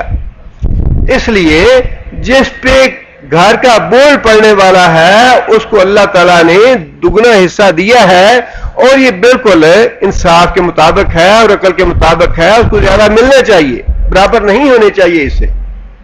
بلکہ یہ اللہ نے احسان کیا عورت پہ کہ اس کی کفالت کی ذمہ داری جو ہے وہ تو بھائی کے ذمہ ہے، اور کفالت کی ذمہ داری ہوتے ہوئے بھی لڑکی کو حصہ ایک دے دیا. دیکھیں کفالت کا مطلب یہی ہے کہ اس کے سارے چھوٹے موٹے اخراجات جو ہیں لڑکی کے وہ اس کے بھائی کے ذمہ آ گئے. لیکن بھائی پہ معاشی ذمہ داریاں ہونے کے باوجود اللہ تعالیٰ نے بہن کو محروم نہیں کیا، اس کو بھی ایک حصہ دیا ہے. یہ تو شریعت کا احسان ہے. آگے پھر یہ بات ارشاد فرمائی، یہ تو اس صورت میں قاعدہ ہوگا جب اولاد میں لڑکے بھی ہوں گے اور لڑکیاں بھی ہوں گی. آگے فرمایا فَإِن كُنَّ نِسَاءً، اگر اولاد میں لڑکیاں ہیں فوق اثنتین، 2 سے زائد. اگر اولاد میں لڑکے نہیں ہیں، صرف لڑکیاں ہیں، اور وہ لڑکیاں 2 سے زائد ہیں، 3 ہیں، 4 ہیں، 5 ہیں، یا 2 ہیں، 2 کا بھی وہی حکم ہے. جو 2 سے زائد کا حکم ہے 2 کا بھی وہی حکم ہے. اس کے بارے میں اللہ فرماتے ہیں فَلَهُنَّ، پس ان ساری لڑکیوں کے لیے، فَلَهُنَّ، ان ساری لڑکیوں کے لیے ثلثا. ثلثا کیا ہے جی؟ ثلث کسے کہتے ہیں؟ 1/3 کو. اور یہ لفظ کیا تھا اصل میں؟ ثلثان، تسنیہ کا 2/3 ہو گیا، نون گرا ہوا ہے. ثلثا کا معنی 2/3، ثلث کا معنی 1/3 اور ثلثا کا معنی 2/3. 2/3 کس کا ہوا حصہ؟ جب صرف لڑکیاں ہوں اور وہ لڑکیاں 2 ہوں یا 2 سے زائد ہوں تو جتنی بھی وراثت ہوگی اس کا 2/3 جو ہے وہ لڑکیوں میں تقسیم ہوگا سارے کا سارا. خواہ وہ جتنا بھی آئے، 2 لڑکیاں ہوں، 3 ہوں، 4 ہوں، 5 ہوں، وہ 2/3 ہی سب میں تقسیم ہوگا. آگے پھر اللہ فرماتے ہیں وَإِن كَانَتْ وَاحِدَةً فَلَهَا النِّصْفُ، اگر لڑکی ایک ہو، اگر لڑکی ایک ہو تو پھر اس کے لیے آدھا. آدھا جو ہے وہ باقی وہ رسا کے لیے. میت کا لڑکا نہیں ہے، صرف ایک لڑکی ہے، اس صورت میں آدھا حصہ لڑکی کو ملے گا، باقی آدھا دوسرے وہ رسا کو ملے گا. اور اگر لڑکیاں 2 ہیں یا 2 سے زائد ہیں تو اس صورت میں 2/3 لڑکیوں کو ملے گا اور باقی 1/3 باقی وہ رسا کو ملے گا. آگے فرمایا کہ والے آبا وائے، اور اگر اب فرمایا کہ دوسری ایک اور صورت یہ ہے کہ ماں باپ بھی زندہ ہوں. والے آبا وائے ہے، میت کے باپ، ماں اور باپ دونوں زندہ ہیں. لکل واحد منہما، ماں باپ دونوں میں سے ہر ایک کو السدس کتنا ہو گیا؟ 6، 1/6. باپ کو بھی 1/6 اور ماں کو بھی 1/6. اس صورت میں جب والدہ زندہ ہیں، مما تارا کا، اس مال سے جو میت نے چھوڑا، ان کان لہو ولدن، ان کان لہو ولدن، اگر ہو اس کے لیے اولاد، یعنی میت کی اولاد بھی ہے، والدین بھی ہیں. میت کی اولاد بھی ہے، والدین بھی ہیں. اس صورت میں والدین کو کتنا ملے گا؟ 1/6 والد کو، 1/6 والدہ کو. باقی کہاں چلا جائے گا؟ اولاد میں، باقی اولاد میں چلا جائے گا. اور اولاد کی پہلے اللہ نے بتا دی تقسیم، وہ کیسے ہوگی؟ اگر لڑکیاں اور لڑکے ملے جلے ہیں تو لڑکی کو 1 حصہ، لڑکے کو 2 حصے. اور اس کی تقسیم کا بڑا سیدھا سا طریقہ ہے کہ جتنے لڑکے ہیں ان کو 2 سے ضرب دے لیں. مثال کے طور پہ 5 لڑکے ہیں، 2 لڑکیاں، سارے حصے کتنے بنیں گے؟ 12 حصے بنیں گے. 5 لڑکے ہیں، ان کو 2 ملنا ہے، 5 × 10، 10 وہ ہو گیا. اور لڑکی کو ایک ایک ملنا ہے، ان کے 2 وہ حصے ہو گیا، 12 حصے ہو گیا. اسی طرح اگر لڑکے 3 ہیں اور لڑکیاں 5 ہیں تو کتنے حصے بنیں گے؟ 3 دونوں 6 حصے لڑکوں کے ہو گئے اور ایک ایک حصہ 5 لڑکیوں کا 11 حصے ہو گئے. یہ تقسیم بڑی آسان ہے. فرمایا کہ ماں باپ بھی ہیں اولاد بھی ہے، اس صورت میں 1/6 ماں کو، 1/6 باپ کو. اس کے بعد جو مال بچے وہ مال جو ہے سارے کا سارا تقسیم ہوگا اولاد میں. اولاد میں اگر ملے جلے ہیں تو پھر بھی بتا دیا کہ اس کی تقسیم کیسے ہوگی، اور اگر ایک لڑکی ہے پھر بتا دیا کیسے ہوگی، اگر 2 لڑکیاں ہیں یا 2 سے زائد ہیں پھر بتا دیا کیسے ہوگی، اور اگر ایک ہی لڑکا ہو تو پھر ماں باپ بھی ہیں، لڑکا ایک ہے بس.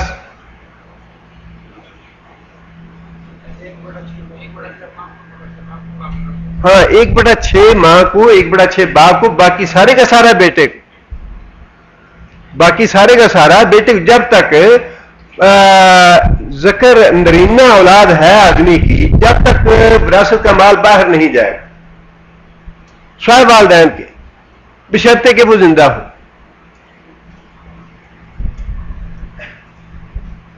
اچھا یہ صورت تب ہے جب والدین زندہ ہے اور اولاد بھی ہے، اور اگر اولاد نہ ہو اور والدین زندہ ہو، وہ صورت اللہ تعالیٰ نے آگے بتائی ہے.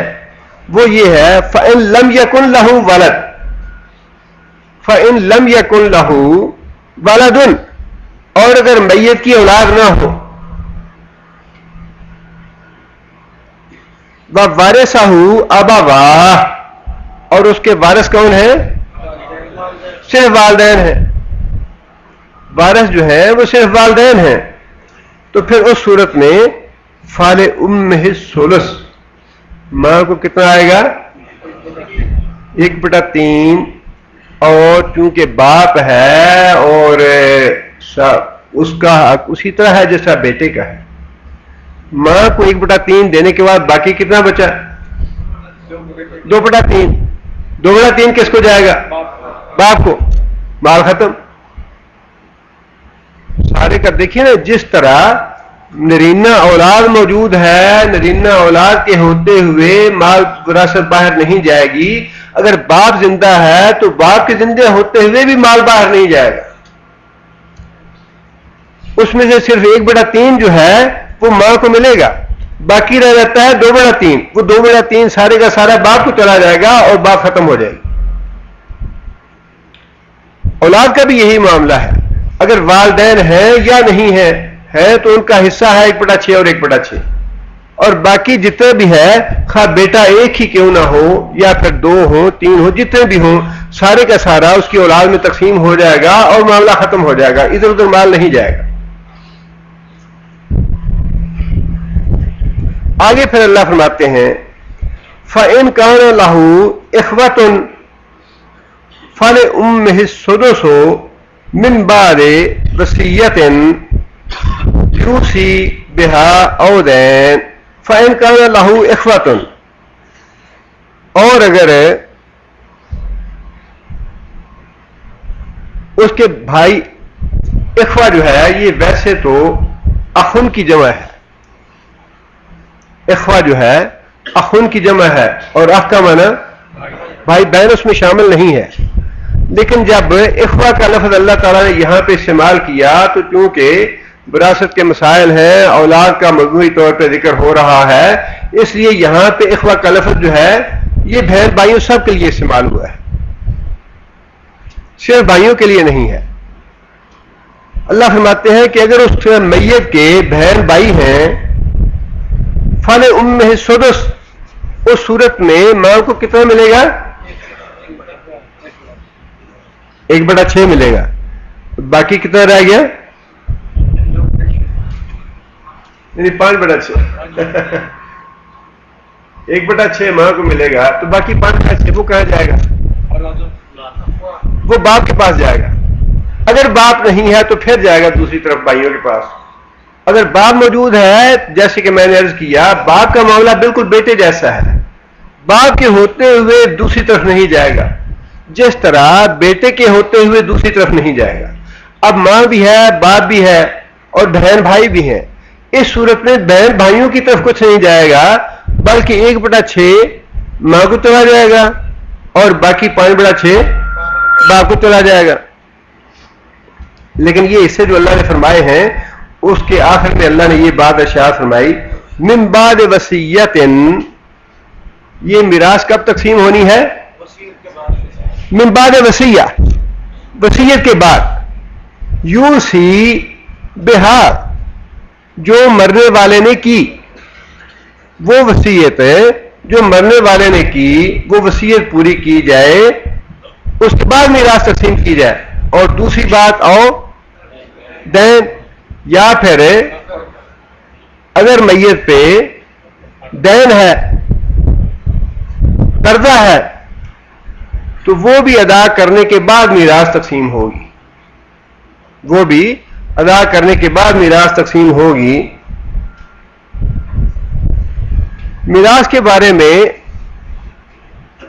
علماء نے جو مسائل لکھے ہیں، ان میں یہ ہے، اگرچہ یہاں پہ اللہ تعالیٰ نے ترتیب یہ رکھی کہ وصیت کا ذکر اللہ نے پہلے فرمایا اور دین کا ذکر بعد میں فرمایا ہے، دین کا ذکر بعد میں فرمایا، اس کی وجہ یہ ہے کہ دین جو ہے یہ ضروری نہیں کہ ہر میت پہ ہو۔ عموماً ہر مسلمان کوشش یہ کرتا ہے کہ مرنے سے پہلے پہلے اس پہ کوئی قرض نہ ہو، اس لیے دین چونکہ ضروری نہیں ہے کہ ہر میت پہ ہو، اگرچہ وہ اہم ہے وصیت سے، لیکن اس کے باوجود دین کا ذکر اللہ نے بعد میں فرمایا کہ یہ ضروری نہیں ہر میت پہ ہو، لہذا اس کو بعد فرما دیا۔ لیکن وصیت کے بارے میں چونکہ حکم ہے کہ وصیت کرنی چاہیے ہر آدمی کو، اگرچہ یہ حکم وصیت کا حصے بنانے سے پہلے کا ہے، ہاں البتہ اگر آدمی اپنے مال کی 1/3 کی وصیت کرنا چاہے تو وہ اس کو اجازت ہے، اپنے مال میں سے 1/3 سے زیادہ کی وصیت نہیں کر سکتا، اور وہ وصیت کن کے لیے ہوگی؟ وہ وصیت جن کے حصے اللہ نے نہیں بتائے، جن کے حصے شریعت نے نہیں بتائے، جن کے حصے شریعت نے بتا دیے ہیں، ان کے بارے میں وصیت کرنا منع ہے۔ جن کے حصے اللہ نے خود بتا دیے یا اللہ کے رسول نے بتا دیے، ان میں کمی بیشی کرنا یا ان کے بارے میں وصیت کرنا منع ہے، ان کے لیے وصیت نہیں کر سکتے۔ وصیت کس کے بارے میں کر سکتے ہیں؟ جس کا حصہ جو ہے وہ متعین نہیں، مثال کے طور پہ پوتا ہے، یتیم ہے اور بیٹا بھی ہے، ایک پوتا ہے جو یتیم ہے اور بیٹا بھی ایک زندہ ہے، دوسرا بیٹا تھا جو کہ فوت ہو گیا، اب اس کا یتیم پوتا ہے، اب اس میں میراث کی تقسیم کیسے ہوگی؟ پوتے کو جائے گی یا نہیں جائے گی؟ پوتے کو نہیں جائے گی۔ یہ بڑا اہم مسئلہ ہے، یہ چند سال پہلے پنجاب اسمبلی نے باقاعدہ، ایک رکن اسمبلی نے اس کا باقاعدہ قرارداد پیش کی، اور انہوں نے غلط طور پہ یہ فیصلہ کیا کہ پوتے کو بھی میراث دی جائے گی۔ پوتے کو میراث نہیں دی، جب بیٹا زندہ ہے۔ دیکھیے پوتا جو ہے وہ حکمی بیٹا ہے، نسبی بیٹا جو ہے وہ اقرب بیٹا، وہ وہی ہے جو اپنا بیٹا ہے۔ پوتا جو ہے وہ اقرب بیٹا نہیں ہے، ابد بیٹا ہے وہ، اس لیے اقرب بیٹا ہوتے ہوئے اقربون، وہی بات ہے جو اللہ نے فرمائی، اقربون کا لفظ اللہ نے فرما کے یہ وعدے کر دیا، اقرب کے ہوتے ہوئے ابد کو حصہ نہیں جائے گا۔ اقرب کے ہوتے ہوئے جو ابد ہے اس کو حصہ نہیں جائے گا۔ پوتا جو ہے وہ ابد بیٹا ہے اور بیٹا اپنا جو ہے وہ اقرب ہے، اقرب کے ہوتے ہوئے دوسری طرف نہیں جائے گا۔ لیکن ایک مرنے والا یہ دیکھتا ہے کہ بھئی یتیم ہے اور ان کو مدد کی ضرورت ہے، اس کو شریعت میں تو حصہ نہیں ہے اس میں، لیکن وہ ویسے اس پہ ترس کھا کے رحم دلی کر کے دینا چاہتا ہے تو اپنے 1/3 مال سے اس کے لیے وصیت کر کے جا سکتا ہے، وہ جائز وصیت ہے۔ جس کا حصہ نہیں تھا اس کو اس کی حالت دیکھتے ہوئے، تنگ دستی دیکھتے ہوئے یا فقر دیکھتے ہوئے کوئی آدمی لکھنا چاہے وصیت وغیرہ، اس کی اجازت ہے۔ یا پھر ویسے ہی کوئی گاؤں کا یا شہر کا مسکین آدمی ہے، محتاج آدمی ہے، نیک آدمی ہے، متقی آدمی ہے، آپ سمجھتے ہیں کہ اس کے حالات جو ہے وہ اچھے نہیں ہے، اس کی مدد کرنی چاہیے، اس کے لیے آپ وصیت کر سکتے ہیں، لیکن 1/3 مال سے زیادہ اس کی بھی اجازت نہیں ہے۔ نبی صلی اللہ علیہ وسلم نے یہ بات ارشاد فرمائی کہ اپنے پیچھے مال چھوڑ کے جاؤ اور تمہاری اولاد کا غنی ہونا اور معاش سے بے فکر ہونا اس بات سے بہتر ہے کہ تمہاری وفات کے بعد اولاد جو ہے وہ دوسروں کے دروازوں پہ جائے، دوسروں سے مانگتی رہے۔ اس لیے نبی صلی اللہ علیہ وسلم نے، اور وہ بھی نبی صلی اللہ علیہ وسلم نے یہ فرمایا کہ 1/3 جو ہے وصیت کر سکتے ہو، اور 1/3 بھی بہت زیادہ ہے۔ نبی صلی اللہ علیہ وسلم نے فرمایا کہ 1/3 جو وصیت کرو گے اپنے مال سے وہ بہت زیادہ ہے، اور اس نیت سے تو وصیت کرنی نہیں چاہیے، حرام ہے کہ انسان جو حق شریعت نے دیے ہیں، جو حصے شریعت نے بنائے ہیں، اس حصے سے کسی کو محروم کرنے کے لیے وصیت کرنا یہ تو کبیرہ گناہ ہے۔ اپنے بھائی کی طرف آ رہا ہے، اپنی بہن کی طرف آ رہا ہے، یا کسی اور رشتے کی طرف آ رہا ہے، اور آدمی کو پسند نہیں ہے کہ یہ حصہ جو ہے فلاں کے پاس جائے اور وصیت کر جائے کہ اچھا یہ میرا اتنا مال جو ہے وہ فلاں کو بلا فلاں کو دیا جائے، حصے سے محروم کرنا یہ کبیرہ گناہ ہے، جاتے ہوئے جہنم کی آگ مول لینے والی بات ہے۔ اسی لیے اللہ تعالیٰ نے آیت کے آخر میں یہ بات ارشاد فرمائی، آباؤکم و ابناؤکم، خواہ معاملہ تمہارے آباء و اجداد کا ہو، و ابناؤکم، یا معاملہ تمہارے بیٹوں کا ہو، لا تدرون، تم نہیں جانتے، ایہم اقرب لکم نفعا، ایہم اقرب لکم نفع، کہ تمہیں نفع پہنچانے والے تمہارے باپ زیادہ ہے یا تمہاری اولاد زیادہ ہے، تمہیں یہ پتہ نہیں ہے۔ لہذا تقسیم کرتے ہوئے یا وصیت کرتے ہوئے کسی کے حق میں کمی بیشی نہ کرو، اللہ نے جو حصے بنا دیے اس پہ راضی ہو جاؤ، اللہ نے جو حصے بنا دیے اس پہ راضی ہو جاؤ، اور کھلے دل سے شرح صدر سے تسلیم کرو کہ جو اللہ نے حصے بنائے ہیں اسی میں خیر اور بلائی ہے، اور یہ حصے ہمیں ادا کرنے ہیں، یہ حصے ہمیں دینے ہیں، اس میں اپنے دل میں تنگی محسوس نہ کرو، اس لیے کہ یہ کچھ پتہ نہیں ہے کہ دینی اعتبار سے، دنیاوی اعتبار سے تمہارے ماں باپ تمہارے لیے زیادہ نفع بخش ہیں یا تمہاری اولاد تمہارے لیے زیادہ نفع بخش ہے۔ اللہ نے جو کام کیا وہ بڑی حکمت کے ساتھ کام کیا ہے، اور اللہ خوب جانتا ہے کہ اس کو کہ جو حصہ دیا گیا اس میں کتنی خیر اور بھلائی ہے اور کس کو کتنا حصہ جانا چاہیے۔ لہذا شرح صدر کے ساتھ اللہ کے بنائے ہوئے حصے جو ہیں ان کو قبول کرو۔ فریضۃ من اللہ، یہ اللہ کے بنائے ہوئے حصے ہیں، اللہ کے طے کردہ حصے ہیں، اللہ کے مقرر کیے ہوئے حصے ہیں۔ ان اللہ کان علیما حکیما، بے شک اللہ تعالی علم رکھتا ہے اور بڑی حکمت والا ہے۔ اللہ نے جو حصے بنائے ہیں اور جو تقسیم کی ہے اس کی بنیاد اللہ کا علم اور اللہ کی حکمت ہے، لہذا ان کو برضا و رغبت قبول کرنا چاہیے اور برضا و رغبت انہیں ادا کرنا چاہیے، ان کے بارے میں کسی کے دل میں تنگی نہیں آنی چاہیے، ناگواری محسوس نہیں کرنی چاہیے۔ اور اس بارے میں ایک تو یہی بات ہے کہ تقسیم کرنے، میراث تقسیم ہونے سے پہلے تجہیز و تکفین جو ہے میت کی وہ کیسے ہوگی؟ وہ بھی میت کے مال سے ہوگی۔ میت کے مال کا سب سے زیادہ حقدار کون ہے؟ خود میت ہے۔ اپنے مال کی سب سے زیادہ حقدار کون ہے؟ میت ہے۔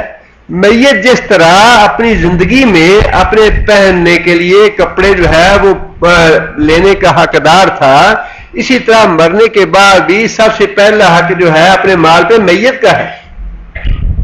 لہذا میت کے مال سے ہی اس کا کفن دفن تیار کیا جائے، اس پہ جو بھی خرچ آئے گا وہ میت کی مال سے کیا جائے گا.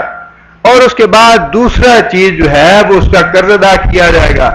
اور قرض میں صرف یہی چیز نہ سمجھی جائے کہ اس نے کسی سے پیسے لیے تھے اور وہ ادا کرنے ہیں، بلکہ اگر اس نے کوئی منت مانی تھی وہ بھی اس سے ادا کی جائے گی. نظر مانی تھی، جائز نظر.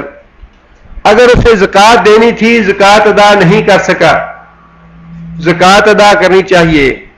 اگر اس پہ کوئی کفارہ آتا تھا کسی گناہ کی وجہ سے، وہ کفارہ اس نے ادا نہیں کیا، وہ اس کے مال سے کفارہ ادا کرنا چاہیے. اگر اس نے کوئی چیز رہن رکھی تھی وہ اس کا پیسہ ادا کرنا چاہیے. جس کا مطلب یہ ہے کہ جتنے بھی پیسے کے معاملات ہیں وہ میت سے متعلق کسی بھی انداز سے اس پہ آتے ہوں، وہ پہلے اس کے اپنے معاملات جو ہیں وہ صاف کرنے ہوں. اس کے بعد دوسری چیز جو ہے وہ اس کی وصیت پوری کرنی ہے. اور وصیت بھی جیسے کہ میں نے عرض کیا 1/3 مال سے، اور جائز وصیت. ناجائز وصیت پوری نہ کرنے کا حکم ہے، اور ناجائز وصیت کو بدلنے کا بھی حکم ہے کہ سرپرست میں سے اگر کوئی علم رکھنے والا ہے اس کو اجازت ہے اس بات کی کہ ناجائز وصیت کو بدل دے. اور اگر خود علم رکھنے والے نہیں ہیں تو کسی اہل علم سے پوچھ کے اس کی ناجائز وصیت کو جائز وصیت میں بدلنے کا اختیار رکھتے ہیں.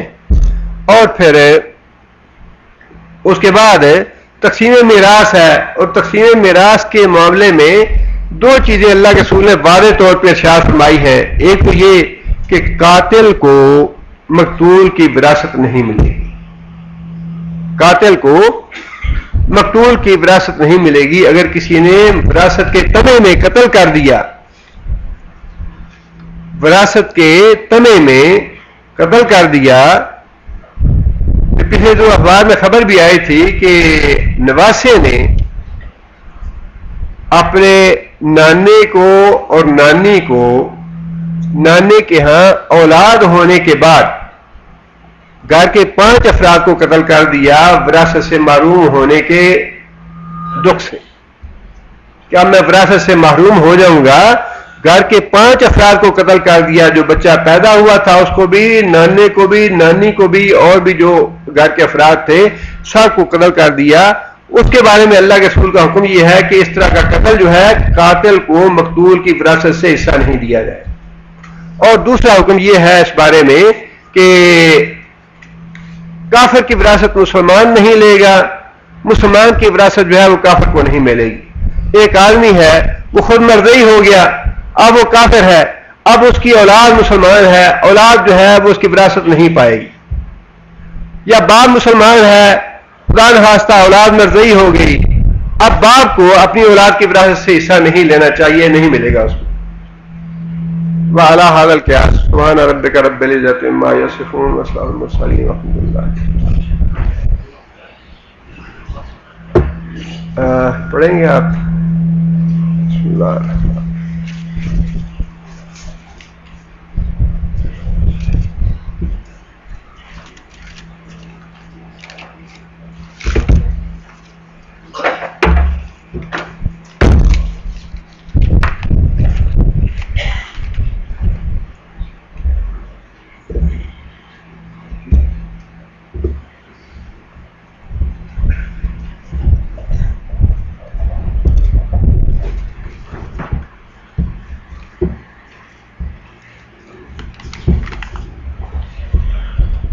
أعوذ بالله من الشيطان الرجيم.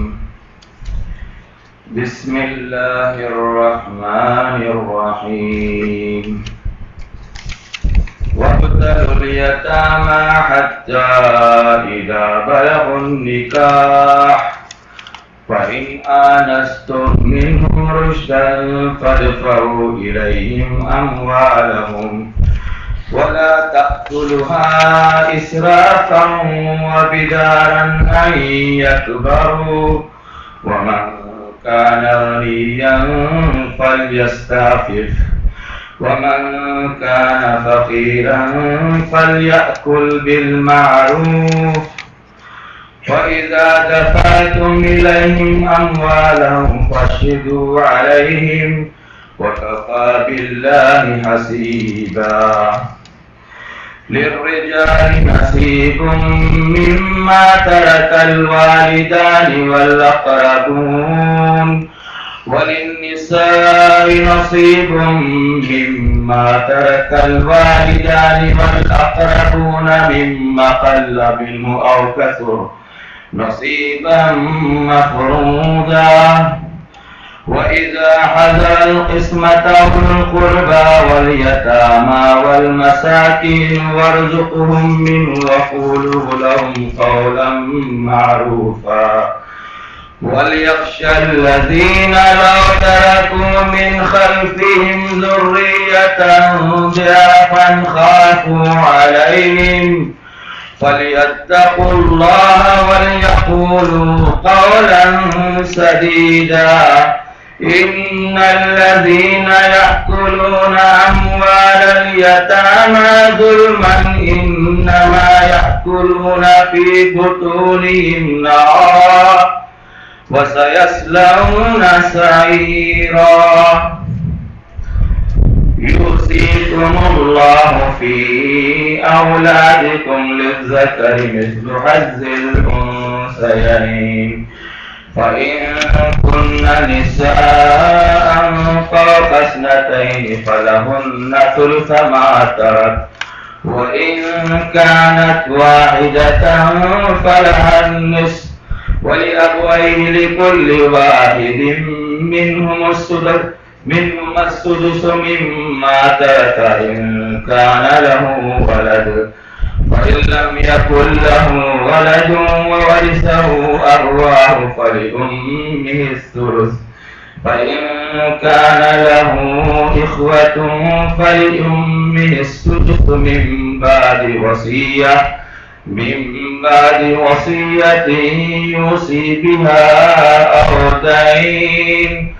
آباؤكم وأبناؤكم لا تدرون أيهم أقرب لكم نفعا فريضة من الله إن الله كان عليما حكيما.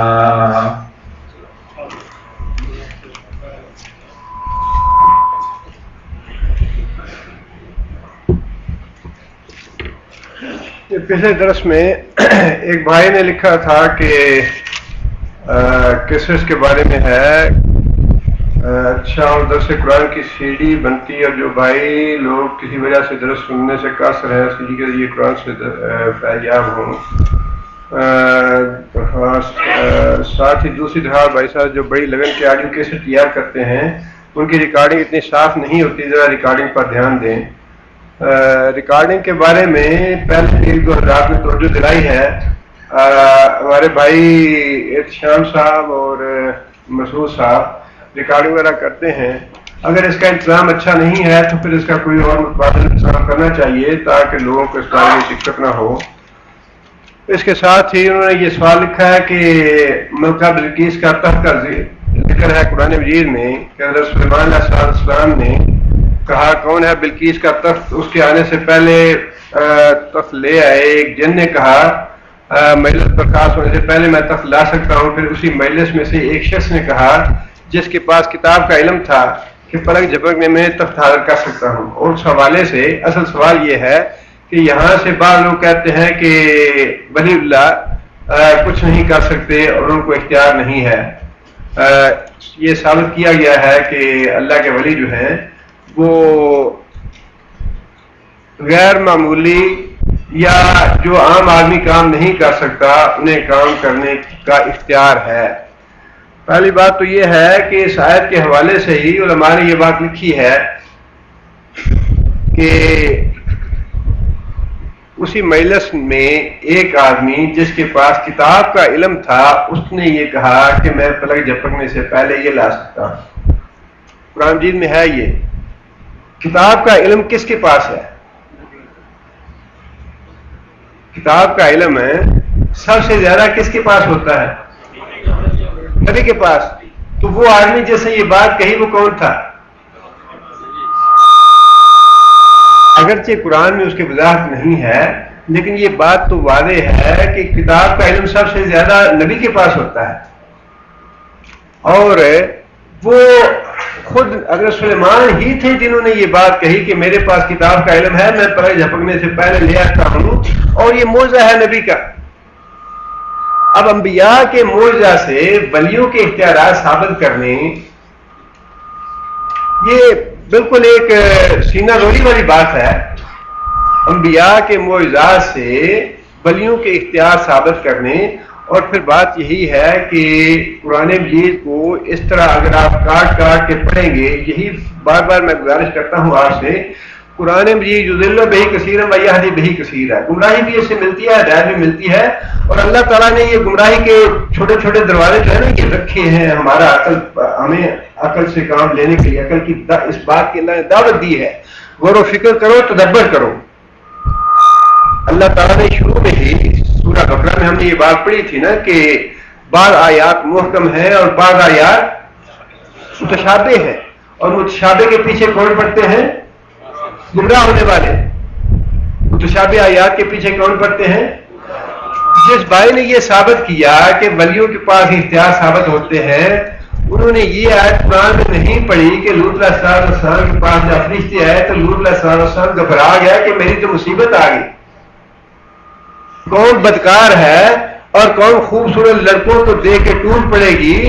اور حضرت لوط نے کیا بات کہی کہ میرے مہمانوں کی بےزتی نہ کرو اور میری بیٹیوں سے. یہ آیت نہیں پڑھی انہوں نے. اتنا بے بس ہو گیا نبی. نبی کو بھی اللہ نے اتنا اختیار نہیں دیا کہ اپنی عزت ہی بچا سکے. اپنی عزت بچانے کے لیے، مہمانوں کی عزت بچانے کے لیے نبی نے بے بس ہو کے یہ بات کہی کہ میری بیٹیوں سے نکاح کر لو اور میرے مہمانوں کی بےزتی نہ کرو. اور پھر ایک بات نہیں، بے شمار مثالیں ہیں قرآن مجید میں. باقی انبیاء کی ساری باتیں چھوڑ دیجئے، مثالیں چھوڑ دیجئے، خود رسول اکرم صلی اللہ علیہ وسلم کا معاملہ لے لیجیے. حضرت عائشہ رضی اللہ تعالیٰ عنہ کے بارے میں کتنی دیر پریشان رہے، منبر پہ کھڑے ہو کے یہ بات ارشاد نہیں فرمائی نبی صلی اللہ علیہ وسلم نے، تم میں سے کون آدمی ہے جو مجھے اس آدمی کے شر سے بچائے؟ تم میں سے کون آدمی ہے جو مجھے اس آدمی، کون سا آدمی؟ عبداللہ بن ابی، جس نے یہ بہتان اٹھایا تھا، جس نے یہ طوفان بدتمیزی اٹھایا تھا، اس کے شر سے بچنے کے لیے اللہ کے رسول نے یہ بات ارشاد فرمائی کہ کون ہے جو آدمی مجھے اس آدمی کے شر سے بچائے. اختیار کہاں گیا اللہ کے رسول کی؟ اتنی بے بسی کہ رسول اللہ صلی اللہ علیہ وسلم لوگوں سے یہ بات کہیں. اور پھر طائف میں جب اللہ کے رسول گیا تو اللہ کے رسول کے اگر اختیارات ولیوں کے اتنے ہوتے ہیں، اللہ کے رسول کے اختیارات اس وقت کہاں گئے کہ اللہ کے رسول نے فرمایا کہ یا اللہ جو کچھ ان لوگوں نے میرے ساتھ کیا ہے، یا اللہ اگر یا اللہ تو نے کن دشمنوں کے حوالے مجھے کر دیا ہے. یہ جو دعا ہے، دعا الضعفاء جسے ہم کہتے ہیں، کمزوروں کی اور ضعیف لوگوں کی دعا نبی صلی اللہ علیہ وسلم کی، جو نبی صلی اللہ علیہ وسلم نے طائف سے نکل کے مانگی دعا، اس میں اللہ کے رسول نے یہ بات نہیں ارشاد فرمائی یا اللہ تو نے مجھے کن دشمنوں کے حوالے کر دیا ہے. کتنی بے بسی کی بات ہے یہ کہ اللہ کا رسول یہ کہے کہ یا اللہ تو نے مجھے کن دشمنوں کے حوالے کر دیا ہے، لیکن یا اللہ اگر تو اس حال میں بھی مجھ پہ راضی ہے تو مجھے شکوہ نہیں ہے. تو اس سے اگر اس حال میں بھی تو مجھ سے راضی ہے تو مجھے شکوہ نہیں ہے، لیکن یا اللہ تو نے مجھے کن دشمنوں کے حوالے کر دیا ہے. یہ ساری باتیں ہیں. اور اس کے باوجود اگر ایک انسان ضد کرے، سینہ روری سے کام لے، تو پھر انسان کی اپنی مرضی ہے. متشابہ آیات جن کے معنی واضح نہ ہو، اللہ نے حکم دیا ہے کہ ان کے پیچھے نہ پڑو، لیکن پھر بھی علماء نے اس کی وضاحت کی ہے تاکہ لوگوں کو اس معاملے میں کوئی گمراہ نہ کر سکے کہ وہ جو آدمی تھا، کتاب کا علم تھا جس کے پاس، وہ خود حضرت سلیمان علیہ السلام تھے اور وہ معجزہ تھا ان کا. معجزے سے ولی کے اختیار ثابت نہیں ہوتے. ایک مسئلہ 15 شعبان کی فضیلت کے بارے میں آدمی نے پوچھا ہے. شعبان کی پھر وہی بات ہے، جو باتیں مختلف ہی ہوں ان سے بچنا چاہیے اور جو متفق علیہ ہوں ان پہ عمل کرنا چاہیے. بہت زیادہ بات ہے یہ جو آدمی نبی صلی اللہ علیہ وسلم کی سنت پہ عمل کر سکے. عائشہ فرماتی ہیں کہ رمضان کے بعد سب سے زیادہ روزے نبی صلی اللہ علیہ وسلم نے شعبان میں رکھے ہیں. جتنے روزے شعبان میں رکھتے تھے اتنے روزے اور کسی میں نہیں رکھے. جو سنت کی اتباع کرنا چاہتا ہے، جس کو بہت زیادہ شوق ہے، یہ بڑی پکی اور بڑی واضح اور بڑی صحیح حدیث ہے، اس پہ عمل کر لے انشاءاللہ بہت ہے. باقی جو ہے اس کے بارے میں بعض علماء نے لکھا ہے کہ ساری کی ساری ضعیف اور موضوع احادیث ہیں، لیکن بعض علماء نے کسی حد تک اس کا اعتراض بھی کیا ہے. لیکن چونکہ وہ بات اختلافی ہے، اختلافی باتوں سے بچے رہیں اور جو پکی بات ہے، جو صحیح بات ہے، نبی صلی اللہ علیہ وسلم کی ثابتہ سنت ہے، اس پہ عمل کرنے کی کوشش کرنی چاہیے. جس رقم میں زکوٰۃ اور صدقہ خیرات دونوں اکٹھے ہوں اس رقم سے مسجد تعمیر کی جائے یا نہ کی جائے، اس رقم سے مسجد تعمیر نہیں کرنی چاہیے. اور اچھی بات یہ ہے کہ زکوٰۃ اور صدقات کے رکون کو اکٹھا گڑبڑ نہ کیا جائے. زکوٰۃ کا پیسہ زکوٰۃ کی مداد میں لگایا جائے. زکوٰۃ جو ہے یہ عبادت ہے، جیسی عبادت نماز اور روزہ ہے. کسی غیر متقی کو، کسی بے نماز کو، جس طرح کافر کو یہ زکوٰۃ نہیں دے سکتے، اسی طرح بے نماز، ظالم، غاصب، کبیرہ کا مرتکب انسان، داڑھی منڈا ایسے آدمی کو زکوٰۃ نہ دے. زکوٰۃ عبادت ہے، زکوٰۃ ادا نہیں ہوگی. زکوٰۃ دے اس کو عبادت سمجھ کے، جو مدات اللہ نے بتائی ہیں انہی مدات میں دیں، اپنی عبادت کو ضائع نہ کریں. صدقات جو ہے ان کا معاملہ الگ ہے، وہ صدقات جو ہے وہ تو کافر کو دیں تو اس کا بھی ثواب ہے انشاءاللہ. زکوٰۃ صدقات کو آپ اپنی مرضی سے اور اپنی ثوابدید پہ جہاں استعمال کرنا چاہے کر سکتے ہیں.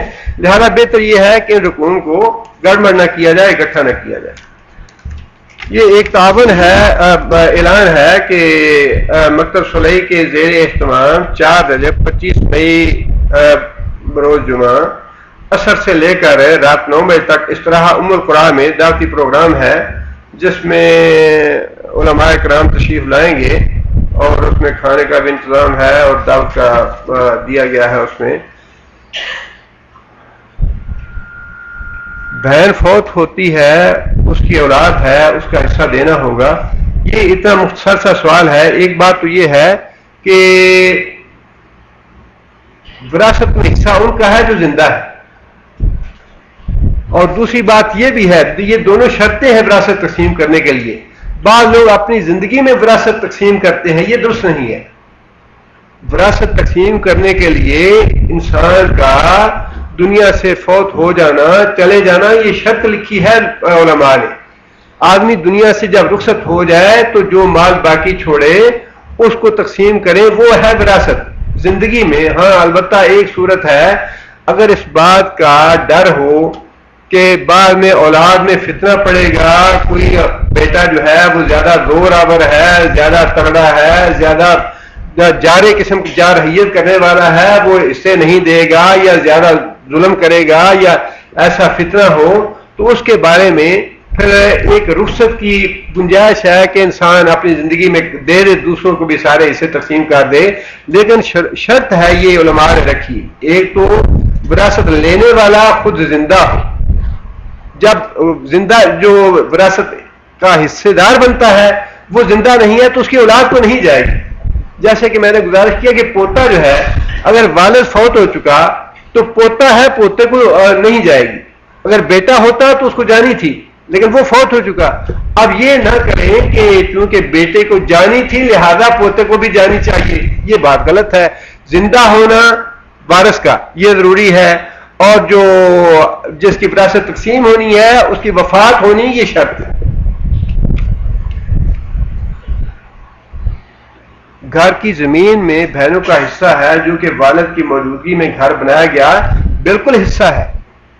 جو ملکیت والد کی تھی، جو گھر والد کی ملکیت تھا، اس گھر کی قیمت لگوائیں کتنی قیمت ہے. اگر ایک بھائی یا کوئی اس کو خرید سکتا ہے تو وہ خرید لے، باقی حصے جو ہے وہ باقی بہن بھائیوں کو دیں یا حصہ داروں کو دیں، اور اگر کوئی خریدنے والا نہیں تو اس مکان کو بیچیں اور جتنے جتنے حصے آتے ہیں وہ تقسیم کریں۔ جیسے کہ میں نے عرض کیا کہ علماء نے یہاں تک لکھا ہے کہ میت کے پہنے ہوئے کپڑے بھی وراثت ہیں، ان میں سے بھی حصہ جانا چاہیے، چھوٹی سے چھوٹی چیز جو ہے اس کو بھی تقسیم کرے اور اس کا بھی لحاظ کیا جائے، اور جو مکان ہے وہ تو بہت بڑی چیز ہے۔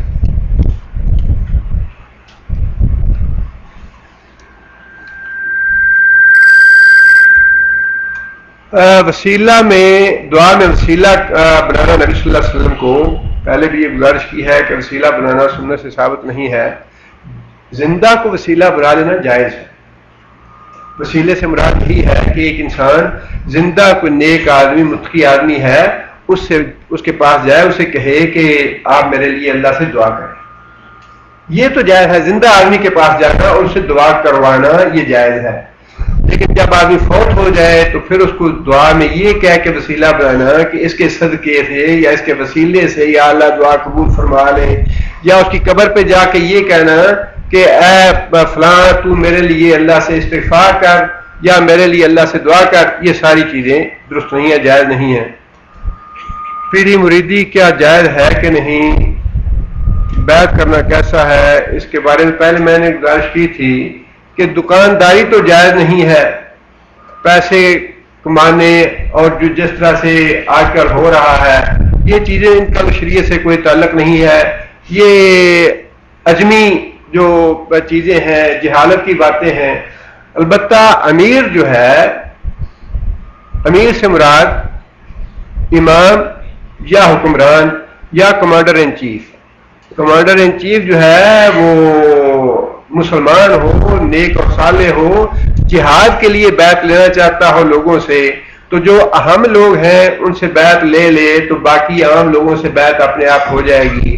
اسی طرح امام یا حکمران جو ہے وہ کسی بات پہ بیعت لینا چاہے، یا ایک امام کی وفات کے بعد دوسرا امام بیٹھے حکمرانی پہ یا کرسی پہ اور وہ لوگوں سے بیعت لینا چاہے تو یہ بیعت ایک جائز ہے، یہ بیعت درست ہے کسی خاص مقصد کے لیے لینی۔ لیکن یہ جو ہمارے ہاں روایت اور رواج بنا ہوا ہے یہ بالکل دنیا داری ہے، اس کا دین سے تعلق نہیں ہے۔ والدہ محترمہ بیمار ہیں، اللہ تعالیٰ کو شفا عاجلہ اور کاملہ عطا فرمائے، اور انہوں نے لکھا ہے کہ کفیل کی وجہ سے پریشان ہیں، اللہ تعالیٰ کی پریشانی دور فرمائے۔ ایک بھائی نے لکھا ہے کہ ان کی اہلیہ زیر علاج ہیں، اللہ تعالیٰ شفا عاجلہ اور کاملہ عطا فرمائے۔ ایک بھائی نے تیسری یا چوتھی مرتبہ پوچھا ہے قرآن مجید کی کتنی آیات ہیں؟ میرے خیال میں جتنے بھی اردو کے قرآن مجید ہیں سب پہ قرآن مجید کی آیات کی تعداد وغیرہ لکھی ہوتی ہے، اور یہ چیزیں ایسی نہیں ہیں جن سے انسان کی ہدایت کا تعلق ہے۔ مجھے تو یاد نہیں ہے، مجھے معلوم ہے، میں اس بات کا اعتراف کرتا ہوں کہ مجھے پتہ نہیں ہے اس کا، لیکن انسان کی ہدایت کا اس کے ساتھ کیا تعلق ہے؟ ایسی چیزیں جو ہیں انسان کو اگر واقعی دلچسپی ہے تو انسان تجسس کر کے خود مطالعہ کرنا چاہیے، پڑھنا چاہیے، علم کے میں اضافے کی بات ہے، لیکن سوال ایسے کرنے چاہیے جس سے دوسروں کا بھی بھلا ہو، وقت ضائع نہ کرے۔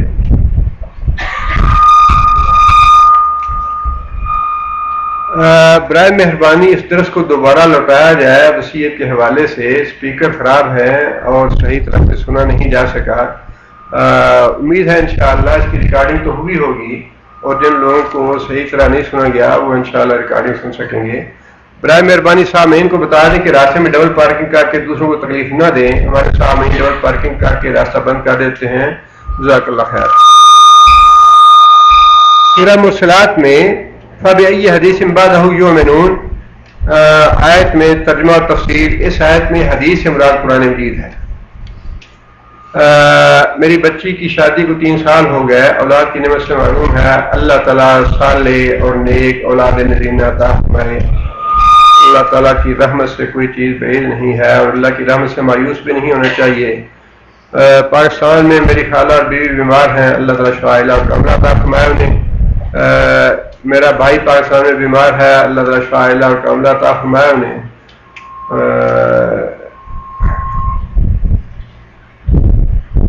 16 نمبر کبری دلہ کے پاس درس قرآن حدیث ہو رہا ہے، شامل ہو کر اپنی اصلاح کریں۔